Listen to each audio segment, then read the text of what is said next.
మైసూర్ సిరీస్లో భాగంగా ఈరోజు మనం మైసూర్లోనే ది బెస్ట్ లేక్కి వెళ్ళిపోతున్నాం అనమాట. అదే కరాంజీ లేక్. ఇక్కడ స్పెషాలిటీ ఏంటంటే మనకి పికాక్స్ కనిపిస్తాయి and especially white colour peacocks కనిపిస్తాయి. ఆ వైట్ కలర్ పికాక్ ఎలా ఉంటుందో చూడాలనుకుంటే వీడియోని ఎండ్ వరకు చూడండి. Hey guys, it's me Sriharsha. Welcome to my YouTube channel. అందరూ ఎలా ఉన్నారు? సో ఇప్పుడు మనం కరాంజీ లేక్కి వచ్చేసాం అనమాట. సో ఇక్కడ బోట్ రైడ్ చేయొచ్చు. సో మరి ఎట్లా ఉంటుందో ఏంటో చూద్దాం. మరి let's go.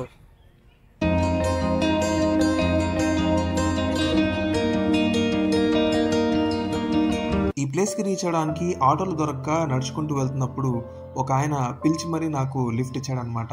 Thank you so much. ఆయన జర్నీలో నా గురించి అడిగారు, ఏంటి నువ్వు ఒక్కడే ఇలా రోడ్డు మీద నడుచుకుంటూ వెళ్తున్నావు అంటే నేను చెప్పాను సోలో ట్రావెలింగ్ ఇట్లాగా అని చెప్పేసి ఆయన ఓ వావ్ సూపర్ వెరీ గుడ్ అని అన్నారు. అలాగా ఆయనతో చాలా విషయాలు డిస్కస్ చేసుకుంటూ కరాంజీ లేక్కి అయితే వచ్చేసాము. టికెట్ తీసుకొని లోపలికైతే ఎంటర్ అయిపోయాము. చూసారు కదా, ఇక్కడ లోపల పెద్ద పెద్ద ట్రీస్తో మనకి ఎంట్రీ ఉంది. చాలా బాగుంది. చుట్టూతా చెట్ల మధ్యలో ఉన్న ఈ పార్క్లో మనం నడుచుకుంటూ ముందుకు వెళ్తూ ఫ్రెష్ ఆక్సిజన్ని పీలుస్తూ ఆకాశం నుంచి వచ్చిన ఆ గోల్డెన్ కలర్ సూర్యకిరణాలు మన మీద పడుతుంటే అబ్బా అసలు ఈ ఫీలింగే వేరప్పా.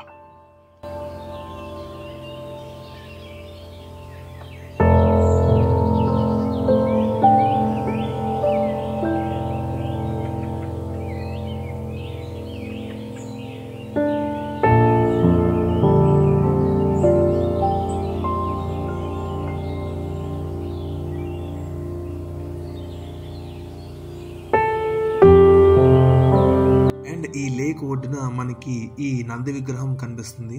అసలు అది చూసారా, అసలు ఈ ఫ్రేము నంది విగ్రహం, లేక్, బోట్స్, సన్లైట్, గ్రీనరీ అసలు అదిరిపోయింది. నాకు చాలా బాగా నచ్చింది. సూపర్. ఈ కరాంజీ లేక్లో మనం బోట్ రైడింగ్ చేసే ముందు పికాక్ మ్యూజియంని కవర్ చేసుకొని మనం వచ్చేద్దాం. పికాక్ మ్యూజియం అనేది చాలా స్పెషల్ అనమాట. ఎందుకనంటే వేరే మ్యూజియంస్లో లాగా రెగ్యులర్గా ఉండదు. ఇక్కడ ఒక పెద్ద సైజ్ ఫెన్స్ కట్టేసి కేజ్ని తయారు చేశారు. అందులోపలికి మనం వెళ్ళి పికాక్స్ని చాలా దగ్గర నుంచి మనం చూస్తాం అనమాట. ఎంత దగ్గర అంటే మనకి పికాక్ మన ఎదురుగుండా నడుస్తూ ఉంటుంది, మనం దాని వెంట మనం వెళ్తూ ఉంటాం అనమాట. ఎక్స్పీరియన్స్ అయితే వేరే లెవెల్లో ఉంటుంది. సో మీరు చూసి ఎంజాయ్ చేయండి.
यहाँ एक तोता सामने खड़ा हमारे।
చూసారుగా, ఈ వీడియో కనుక మీకు నచ్చినట్లయితే లైక్ చేయండి, షేర్ చేయండి అండ్ సబ్స్క్రైబ్ చేయండి. It's me Sriharsha. Thank you so much. మళ్ళీ నేను మీ ముందుకి ఒక సరికొత్త అద్భుతమైన వీడియోతో వచ్చేస్తాను. Until then take care. Thank you so much.